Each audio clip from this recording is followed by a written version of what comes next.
Welcome back to my channel. কেমন আছো বন্ধুরা? আশা করি সবাই ভালো আছো, আমিও ভালো আছি। তো এখন সকালবেলা দেখো হাওয়া হচ্ছে, বেশ সুন্দর লাগছে সকালবেলা, তাই না? তো যাই হোক, সকালবেলা আমার চা খাওয়া হয়ে গেছে। এরপরে যা যা করবো অবশ্যই তোমাদেরকে দেখাবো, তো সঙ্গে থাকো। তো এই দেখো রোদের মধ্যে বেরিয়ে পড়েছি ঘুরতে। না গো, ঘুরতে না, সুমিয়ার বাবার কাজের জন্য বেরোলো। আর আমি বললাম তাহলে আমিও যাব, আমারও একটু কাজ আছে, জিনিসপত্র টুকিটাকি নেওয়ার আছে, তো আমাকেও একটু নিয়ে চলো, নিয়ে আসবো। বললো যে ঠিক আছে তাহলে চলো। তো যাওয়ার সময় দেখো দেখাচ্ছি একটা জিনিস, তোমরা কি এটা কখনো দেখেছো বলো? এটা হচ্ছে গম কাটার মেশিন। এই মেশিনটা এত সুন্দরভাবে গমগুলো কাটছে না, পুরো চৌকোভাবে করছে, খুব সুন্দর লাগছিল দেখতে। তাই ভাবলাম যে তোমাদেরকেও একটু দেখাই। তো এই দেখো, এরপরে চলে এসেছি এই দেখো মলে। মলে কয়েকটা জিনিস নেওয়া বলতে একটু ওটস নেব, বিস্কুট নেব, টুকিটাকি নেব, আর একটু কসমেটিক্সের দোকানেও দরকার আছে, বুঝতেই পারছো মেয়ে ছেলের ব্যাপার। তো আগে চলে এসেছি ওই জন্য মলে, ভাবলাম যে একটা ম্যাগিও নিয়ে যাই। তো টুকিটাকি নিয়ে নিলাম। কি নেব বুঝতে পারছি না, নিতে তো এলাম অনেক কিছু, কিন্তু কিছুই খুঁজে পাচ্ছি না।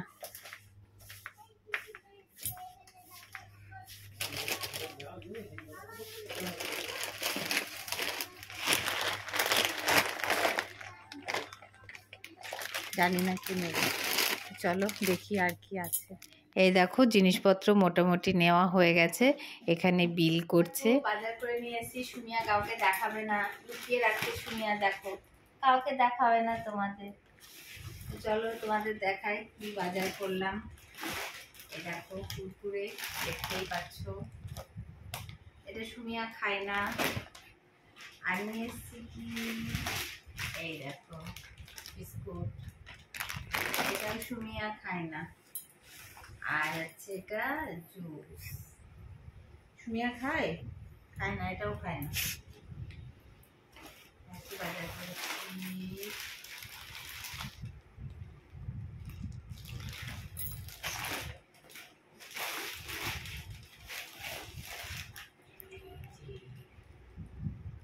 কিছু আর কিছু আর কিছু নেই, এরকম আর কিছু নেই, এটুকুই বাজার হয়েছে। টাটা। সুমিয়া এখন ফুটি খাবে, ফুটি না,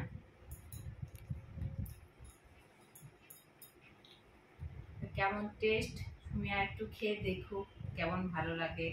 তোর মুখটার দিকে দেখো সবাই, দেখো কেমন খাচ্ছে, দেখো।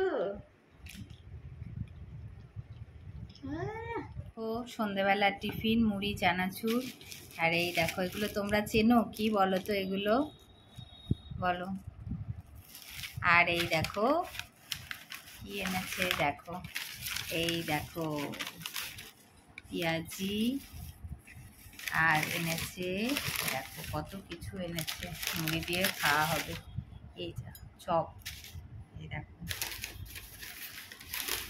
আর আছে এই দেখো, এগুলো হচ্ছে কি, এগুলো ফুলুরির মতো দেখতে লাগছে, জানি না কেমন হবে খেতে। তো সন্ধ্যেবেলা এটাই হচ্ছে টিফিন আজকের। তো সবাই চলে আসো, যারা যারা এখন দেখছো চলে আসো, তোমাদেরকেও খাওয়াবো। সুমিয়া শুয়ে আছে। সন্ধেবেলায় তেমন একটা জ্বর ছিল না, সন্ধেবেলায় মুড়ি খাওয়া হলো, তোমাদেরকে তো দেখালামই, তো ও শুয়েই ছিল। তারপরে এখন দেখছি হঠাৎ করে গাটা গরম হয়েছে একদম, এখনই হঠাৎ করে একদম দেখো নেতার মতো শুয়ে আছে, নড়াচড়াও করছে না। চোখের অবস্থা দেখো, চোখগুলো কেমন লাগছে দেখে। তারপরে এই যে এখন আবার ওষুধটা নিয়ে আসা হলো, এই দেখো প্যারাসিটামল নিয়ে আসলাম, এখন ওকে খাওয়াবো।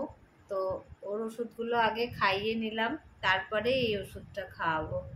ভগবান ওকে যে আর কত কষ্ট দেবে, আর যে কত কষ্ট ওর জন্য লিখেছে বুঝি না। ভগবানের সাথে যদি দেখা হতো, একটু ভগবানকে জিজ্ঞাসা করতাম আমি, যে জীবনে ও এত পাপ করলো, যে যার কোনো ক্ষমা নেই। বলো, এরকম দেখে কেমন লাগে মনটার মধ্যে। এমনিই ও শুয়ে বসে থাকে, আজকে ওর ঘাড়টাও উঠছে না, বসতেই চাইছে না, চুপচাপ শুয়ে আছে। আর ওর যা সমস্যা সেটাও মাঝে মাঝে হচ্ছে। ওই ওষুধ তো ওকে খাইয়েই চলেছি, কিন্তু জ্বর আসলেই ওর ওই সমস্যাটা আসে, তো সেটাও হচ্ছে মাঝে মাঝে। কি করব, আর ভালো লাগছে না। তো কি করব বলো, তোমাদেরকেই একটু বললাম, কাকেই বা বলবো, তোমাদের সঙ্গেই সব কিছু বলি, তোমাদেরকেই বললাম, তোমরাই শোনো। আর কি করব বলো, তোমাদের কাছে বললে পারে তোমরা অনেক সাহস দাও, মনে ভালো লাগে, তাই তোমাদের কাছেই বললাম। এখন আর আমার নিজের আত্মীয় স্বজনের কাছে তেমন কিছুই বলি না। তোমরা আমাদের পাশে আছো, সাথে আছো, তাই আজকাল সব কথা তোমাদেরকেই বলি। তো চলো, সাথে থাকো। ওকে ওষুধটা আমি খাইয়েছি, এখনই খাওয়ালাম। খাওয়ানোর পরে এই যে এখন ও চুপ করে আছে। এখন যেতে হবে রান্নাঘরে। পেট তো আর কথা শুনবে না বলো, যত যাই হোক, যা কিছুই হোক, পেট তো কথা শুনবে না। এখন রান্নাঘরে যেতেই হবে। এখন রান্নাঘরের দিকে যাই। শীতকাল হলে একটু চাল ডাল দিয়ে খিচুড়ি করে নিতে পারতাম, কিন্তু গরমের মধ্যে তো আর খিচুড়ি খাওয়া যায় না। তো কিছু একটু খাবার বানাবো, আর কি করব। ওকে একটু চেয়ারে বসিয়ে দেব। ওর তো চেয়ার আছেই, তোমরা দেখেছো, সুমিয়ার চেয়ার। সুমিয়ার বাবা সুমিয়ার জন্য কিনে দিয়েছিল। ঘরে সবসময় বসিয়ে রাখতাম, তো সেই জন্য ওকে এই চেয়ারটা কিনে দিয়েছে, যে ওকে এখানে বসিয়ে রাখবা, সবসময় তোমার সামনে রাখবে, রান্নাও করা হবে, ওকে দেখাও হবে। তো ওই জন্য সুমিয়াকে চেয়ারটা কিনে দিয়েছে। তো সুমিয়াকে এই চেয়ারটা এখন বসাবো, আর আমি রান্না করি, কিছু একটু বানাই, আর কি করব বলো। আর ওকেও একটু খাওয়াবো ভাবছি। একটা রুটি, আমাদের জন্য রুটি করব ভাবছি। রুটি করব আর ওকেও একটু রুটি খাইয়ে দেব। দেখো, শরীরটা এত খারাপ করছে, অনবরত মুখ দিয়ে থুতু বার করেই যাচ্ছে, করেই যাচ্ছে, ঢোক গিলতেও পারছে না, ওর শরীরটা এত খারাপ করছে। তো কি বলবো, থাকো, সুমিয়ার পাশে থাকো, সাথে থাকো, আর কি বলবো তোমাদের, বলো, কিছু বলার নেই। তো তোমাদেরকে যেটুকুনি বলে শান্তি পাই, আত্মীয় স্বজনের কাছে এখন আর কিছুই বলতে ভালো লাগে না। তো যাই রান্নাঘরের দিকে, সুমিয়াকেও বসিয়ে দিই। চলো, এই যে চলে এসেছি রান্নাঘরে, রাত্রিবেলা খাবার বানাতে। রুটি হবে আর আলু ভাজা হবে। আমি ময়দাটা গুনে গুনে নিচ্ছি, তাহলে সবার রুটিটা ঠিকঠাক হবে, কারোর বেশি হবে না। তো এইবার সুন্দর করে ময়দাটা আমি আস্তে আস্তে মেখে নেব, একটু নরম নরম করে মাখি, কারণ আমি বেশি শক্ত ময়দা মাখা হয়ে গেলে তো রুটি ঠিক বানাতে পারি না, কেমন যেন হয়। এমনিই আমি ঠিক করে রুটি বানাতে পারি না যদিও, তাও যেটুকুনি পারি সেটুকুও আর হবে না। তো এই দেখো, ময়দাটা আমি সুন্দর করে মেখে নিয়েছি। এবার আমি ঢাকা দিয়ে রেখে দেবো, কারণ এখন গরমের সময় তো ময়দাটা শুকিয়ে যাবে। তো এরপরে আমি আলুটা ছাড়িয়ে নিচ্ছি। আলুটা ছাড়িয়ে আমি আলুটা কেটে নেব, সবকটা আলুই আমি ছাড়িয়ে নেব। আর এই দেখো, পেঁয়াজটাও কেটে নিচ্ছি। একবারে আলু আর পেঁয়াজ কেটে নিলে আর বারে বারে কাটাকুটি করতে হবে না। তো এইভাবে পেঁয়াজ ছাড়ানোটা আমার শাশুড়ির কাছ থেকে শিখেছি, যে মাথার কাছে একটুখানি কেটে নেবে, তারপরে খোসাটা ছাড়িয়ে লাস্টে পিছনেরটাই কাটবে, তাহলে তোমার সুবিধা হবে। তো আমি এইভাবে সব পেঁয়াজগুলোই কেটে নিয়েছি, আলুও কেটে নিয়েছি। কড়াইয়ের ভিতরে লঙ্কা আর আলু দিয়েছি, আর এখন একটু লবণ দিলাম, আর দেব এর ভিতরে একটু হলুদ। এরপরে আলুটাকে আমি একটু ভাজা ভাজা করে নেব, মানে পুরো ভাজা হয়ে যাওয়ার আগের দিকে আমি পেঁয়াজটা দেব।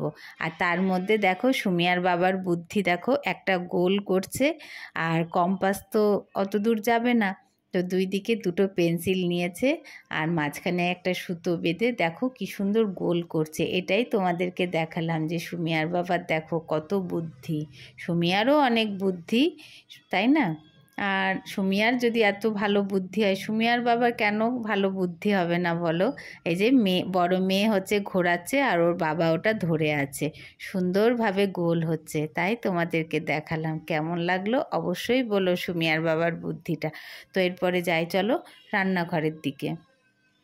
এই দেখো আলুটা প্রায় ভাজা হয়ে এসেছে। এবার আমি পেঁয়াজগুলো দিয়ে দেব। কেউ যদি মনে করো পেঁয়াজটা গোটা গোটা রাখবো, তাহলে এই সময়ে তোমরা পেঁয়াজটা দেবে, তাহলে আলু আর পেঁয়াজটা গোটা গোটা থাকবে। আর যদি পেঁয়াজটা আগে দাও বা আলুর সঙ্গে দিয়ে দাও, তাহলে পেঁয়াজটা একদম আলুর সঙ্গে মিশে যাবে। আর এই সময়ে দিলে হচ্ছে পেঁয়াজটা গোটা গোটা থাকবে। এই দেখো আর একটা আমি রান্না করছি, ফাঁকিবাজি রান্না, দেখে নাও। আলুর মাঝখানটাতে তেল দিয়ে দিলাম, একটু লবণ দিয়ে দিলাম। গ্যাসটা কিন্তু বাড়ানোই আছে, তেলটা প্রায় গরম, বেশ ভালোই হয়েছে। তো এর মধ্যে আমি এখন ডিম দিয়ে দেব। আলাদা করে অন্য কোনো বাটিতে আর ভাজলাম না, ভালো লাগলো না যে অন্য কোনো বাটিতে আবার ভাজবো, আবার আলুর মধ্যে ঢেলে দেব। তো এইভাবে ডিমটাকে একটু মাঝখানে ভাজা ভাজা করে নিয়ে পুরো আলুটার সঙ্গে মাখিয়ে নিলাম। তাহলে কি হলো বলো তো, ডিমটা পুরো আলু পেঁয়াজের সঙ্গে একদম মিশে গেল। এইটা হচ্ছে ফাঁকিবাজি রান্না। তোমাদের কেমন লাগে আমার ভিডিওগুলো অবশ্যই বলো। আর এই দেখো সুমিয়ার শরীরটা সত্যিই খুব খারাপ করছে। ওর দিদি ওকে নিয়ে বসে আছে, দেখো মুখটা দেখে কি মায়া লাগছে না? দেখো কষ্ট পাচ্ছে, তবুও চুপচাপ আছে, আর চোখে ঘুম। খাবার খাইয়ে দেব, দেখো দিদির কোলে চুপ করে শুয়ে আছে। তো এরপরে আমি রান্নাঘরের দিকে চলে এলাম। আলুটা একটু মানে শক্ত শক্ত ছিল, নরম কম ছিল, সেই জন্য আমি ঢাকনাটা দিয়ে ঢেকে দিয়েছিলাম, গ্যাসটা আস্তে দিয়ে। তো এই দেখো আলুটা সিদ্ধ হয়ে গেছে, এবার সুন্দরভাবে ভাজাও হয়ে গেল। যে বাটিটাই আমি পেঁয়াজ কেটে রেখেছিলাম, ওটাতেই আমি এখন ঢেলে নিচ্ছি আলু ভাজাটা। এই দেখো বেশ সুন্দর লাগছে, তাই না? তোমরাও এইভাবে বানিয়ে খেও, অবশ্যই ভালো লাগবে। আর তারপরে এই দেখো রুটি ভাজতে শুরু করে দিয়েছি। প্রথমে একটা রুটি ভেজে সুমিয়ার জন্য ওই দেখো বাটিতে ভিজিয়ে রেখেছি। আমি প্রতিবার এটাই করি, রুটি যখনই করি না কেন প্রথমে বানিয়ে সুমিয়ার জন্য ভিজাতে দিয়ে দিই, তারপরে রুটি হয়ে গেলে আমি সুমিয়াকে খাবারটা খাইয়ে দিই। এই দেখো রুটিটা নরম হয়ে গেছে। আমার খেয়াল নেই যে রুটিগুলো এই গামলাটাতে তুলে ঢাকা দিয়ে তারপরে রুটিটা চটকাবো, তো আগেই করে ফেলেছি। যাই হোক, রুটিটা চটকে নিয়ে তারপরে এই রুটিগুলো আমি ঢেকে রাখবো, তারপরে যে যখন খাবার খাবে। তো এখন সুমিয়াকে খাবারটা খাইয়ে দেব। বন্ধুরা এখানে ভিডিওটা শেষ করছি, সবাই ভালো থেকো, সুস্থ থেকো। আর এখন সুমিয়াকে খাবার খাওয়াবো। তো বুঝতেই পারছো সুমিয়ার শরীরটা ভালো নেই, হঠাৎ করে রাত্রিবেলায় এরকম হয়ে গেল। সকালেও একবার ওষুধ খাওয়াবো কালকে, আজকে একবার খাওয়ালাম, আবার তো 6 ঘন্টার মানে পরে ছাড়া তো ওষুধ খাওয়ানো যাবে না। তো কালকে সকালে আবার তোমাদের সাথে কথা হচ্ছে।